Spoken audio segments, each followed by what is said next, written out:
আসসালামু আলাইকুম। আমার ইউটিউব পরিবারের সদস্যরা সবাই কেমন আছেন? আশা করছি সবাই ভালো আছেন। আল্লাহর রহমতে আমিও ভালো আছি। চলে আসলাম আবার একটা নতুন ভিডিও নিয়ে আপনাদের মাঝে শেয়ার করার জন্য। আশা করছি বরাবরের মতো আজকের ভিডিওটা আপনাদের কাছে একটু হলেও ভালো লাগবে। তাই অনুরোধ করছি একটা লাইক দিয়ে সম্পূর্ণ ভিডিওর সঙ্গে থাকুন। নতুন কোনো বন্ধু যদি আমার চ্যানেলে এসে থাকেন তাহলে বলবো ভিডিওটা দেখতে থাকুন। দেখতে দেখতে ভিডিওর কোনো একটা অংশ যদি আপনার কাছে ভালো লেগে যায় তাহলে একটা লাইক দিয়ে আমার চ্যানেলটা সাবস্ক্রাইব করে রাখতে পারেন। এতে করে আমি ভিডিও ছাড়া মাত্র নোটিফিকেশন আপনার কাছে পৌঁছে যাবে আর আপনি আপনার সময় সুযোগ বুঝে ভিডিওটা দেখে নিতে পারবেন। যদি আপনার এই ধরনের সাদামাটা জীবনযাপনের ভিডিওগুলো ভালো লেগে থাকে তবেই। আজকের ভিডিওটা একদম সকাল থেকে শুরু করেছি। সাজানো গোছানো সংসার মানেই শান্তি। সত্যিই তাই। একটা সংসার যদি সাজানো গোছানো পরিপাটি থাকে দেখলেও কিন্তু মনের দিক থেকে অন্যরকম একটা শান্তি পাওয়া যায়। চোখের শান্তি হয়, মনের শান্তি হয়। আর সংসারটাই যদি এলোমেলো অগোছালো কাপড় চোপড় ছড়িয়ে ছিটিয়ে থাকা, থালা বাসন এদিক ওদিক থাকা, সব কিছু উল্টাপাল্টাভাবে থাকে না, তাহলে দেখবেন সেটা যদি অট্টালিকাও হয়, দামি দামি ফার্নিচার দিয়ে ভরাও হয়, তবুও কিন্তু দেখতে ভালো লাগে না। মনের শান্তি পাওয়া যায় না। কোথাও যেন একটা কিছু নেই নেই মনে হয়। আর চারদিক বিধ্বস্ত, দেখতেও ভালো লাগে না। স্বস্তিও খুঁজে পাওয়া যায় না।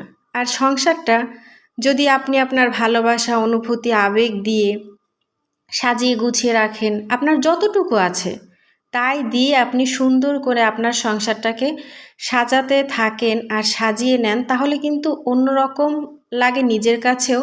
বাইরে থেকেও একজন লোকও যদি বাসায় আসে তাহলে দেখলেও কিন্তু সেও বলবে যে না, সংসারটা আসলে অনেক সুন্দর সাজানো গোছানো পরিপাটি। আমরা কি সবসময় নিজের জন্যই কিছু করি? অন্যের জন্যও তো করি। সবসময় নিজের যে ভালো লাগা কাজ করে এই জন্যই করি এমনটা তো নয়। আমরা এই জন্য সাজিয়ে গুছিয়ে রাখি যে দেখতে আমার কাছেও ভালো লাগবে, অন্য একজন বাসায় এসে দেখলে তারও স্বস্তি লাগবে, ভালো লাগবে, বলবে মনে মনে হলেও বলবে যে হ্যাঁ আসলে অনেক সাজানো গোছানো, যতটুকুই আছে সব একদম পরিষ্কার পরিচ্ছন্ন সাজিয়ে গুছিয়ে রেখেছে। সংসারে অনেক অনেক জিনিস আছে, কিন্তু সেগুলো যদি সাজানো না থাকে, গুছিয়ে রাখা না থাকে, তাহলে কিন্তু দেখতেও ভালো লাগবে না। আর দেখতে যেমন সুন্দরও লাগবে না, আর ওই জিনিসগুলোকে আকর্ষণীয় করে তোলাও কিন্তু সম্ভব হয় না। আর আপনার যদি দুই একটা জিনিস থাকে আর সেইটাকে আপনি পরিষ্কার পরিচ্ছন্ন করে একদম চাকচিক্য করে গুছিয়ে রাখেন, তাহলে কিন্তু দেখতেও ভালো লাগে। এই যে দেখুন, আমার চুলাটা কিন্তু একদম অনেকটা দামি এমন নয়, মাত্র 4-5 হাজার টাকা দামের একটা চুলা, কিন্তু আমি এটাকে অনেক সুন্দর করে যত্ন করে অনেক বছর ধরে আর কি আগলে রেখেছি। এই যে চুলাটা আমার কাছে আছে এই 3 বছর, এর আগে ছিল আমার শাশুড়ি আম্মুর কাছে, ছিল প্রায় 8-10 বছর। সব মিলিয়ে ওর 13-14 বছর বয়স হয়ে গেছে এই চুলাটার, অথচ দেখলে কিন্তু মনে হয় একদম নতুন। ওই যে যত্নের জন্য। কোনো একটা জিনিস যদি সারাক্ষণ যত্নে থাকে দেখবেন ওই জিনিসটার অন্যরকম একটা চেহারা থাকে। আর কোনো একটা জিনিস যদি যত্নে না থাকে তাহলে কিন্তু পড়ে থেকে থেকে ময়লা ধরতে ধরতে আর কি ওটা দেখতেও ভালো লাগে না, আর মনে হয় যেন এটা কেউ ব্যবহারই করে না। আর আমার ঘরে যতটুকু জিনিস আছে আমি সব সময় চেষ্টা করি প্রত্যেকটা মুহূর্তে পরিষ্কার পরিচ্ছন্ন করে রাখার, একদম মুছে যতটুকু আর কি পারা যায়। যখন শরীর খারাপ হয়, শরীর আর কি আর কাজ করতে মন চায় না, শরীর ভীষণই খারাপ লাগে, তখন অতটাও করি না। যখন ভালো লাগে তখন মনের মতো করে করি। আর হালকা পাতলাভাবে আমি সব কিছুতে একটু মোছামাছি করি মাঝে মধ্যেই। মাঝে মধ্যে গেলে বলতে গেলে আর কি প্রতিদিনই একটু মুছতে হয় হালকা পাতলাভাবে।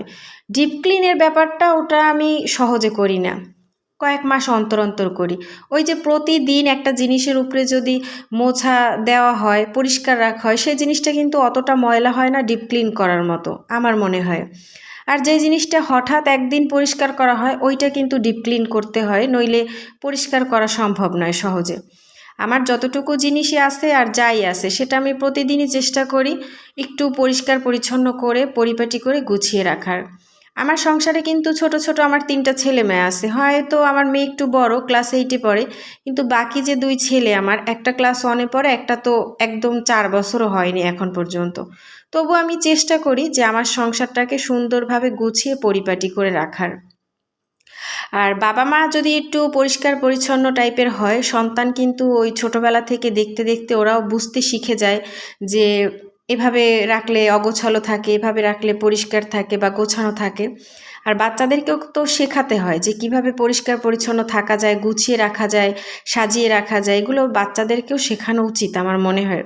আমি তো সারাক্ষণ আমার বাচ্চাদেরকে শেখাই, 2 ছেলে, ওদেরকে সারাক্ষণই আর কি শেখাই যে এরকম সাজিয়ে গুছিয়ে রাখবা, এটা নষ্ট করবা না, এটা এলোমেলো হলে দেখতে ভালো লাগবে না। ওরা কিন্তু খুবই ছোট, তাও আবার 2টা ছেলে, দুটোটাই ছেলে, আর ছেলে মানুষ তো একটু এমনিতেই দুষ্টামি করে। তো তারপরও চেষ্টা করি সবসময় গুছিয়ে রাখার। আর ওরা অতটাও নষ্ট করে না যতটা আর কি অন্য কোনো বাচ্চারা করে। আমি দেখছি খেয়াল করে যে অনেক ছেলে বাচ্চারা একটু বেশি দুষ্টুমি করে, ওরাও করে কিন্তু অতটা নোংরা করে না। তাহলে কিন্তু আমি আমার সংসার এত কিছু আর কি এত সুন্দরভাবে গুছিয়ে রাখতে পারতাম না। একটু ওরা বিছানাটাই এলোমেলো করে, তবে ওরা এলোমেলো করলেও আমিও আছি সারাক্ষণ আবার গুছিয়ে রাখার জন্য। চেষ্টা করি আমার যতটুকুই আছে একটু সবসময় পরিষ্কার পরিচ্ছন্ন গুছিয়ে আর কি রাখার চেষ্টা করি। আমার বাসায় যেই আসুক না কেন, যারাই আসুক না কেন, সবাই এটাই বলে যে হ্যাঁ, আসলেই তোমার সংসারে দেখলে আর কি যেদিকেই তাকাই সব কিছু একদম সুন্দরভাবে গুছানো পরিপাটি আর কি অনেক ভালো লাগে। আর এই কথাটা শুনলে কিন্তু আমার নিজের কাছেও ভালো লাগে যে আমার কোনো কিছু দেখে অন্যরা বলেছে যে হ্যাঁ, তাদের ভালো লাগে আমার এই গোছানো পরিপাটি সংসারটা, তাদের ভালো লাগে, আমার সব কিছুই নাকি গোছানো। নিজের কাছেও ভালো লাগে। আর এটা আমি আমার নিজের ভালো লাগা থেকেই করি, সবসময় গুছিয়ে পরিপাটি রাখার চেষ্টা করি। আমার মনে হয় একটা সংসার যদি সাজানো গোছানো পরিপাটি থাকে, সেটা মনের দিক থেকে শান্তি, চোখের দিকের শান্তি, থাকার একটা শান্তি আর কি অন্যরকম একটা শান্তি। তো আজকে আপনাদের আমি আমার সংসারের যে টুকটাক সাজিয়ে গুছিয়ে রাখি সেটাই তো প্রতিদিন শেয়ার করি, তো আজকেও করলাম। কেমন লাগলো অবশ্যই লাইক, কমেন্ট এবং শেয়ার করবেন যদি বেশি ভালো লেগে থাকে। আর কমেন্টের মাধ্যমে তো মতামত জানাবেনই। তো সবাই ভালো থাকবেন, সুস্থ থাকবেন।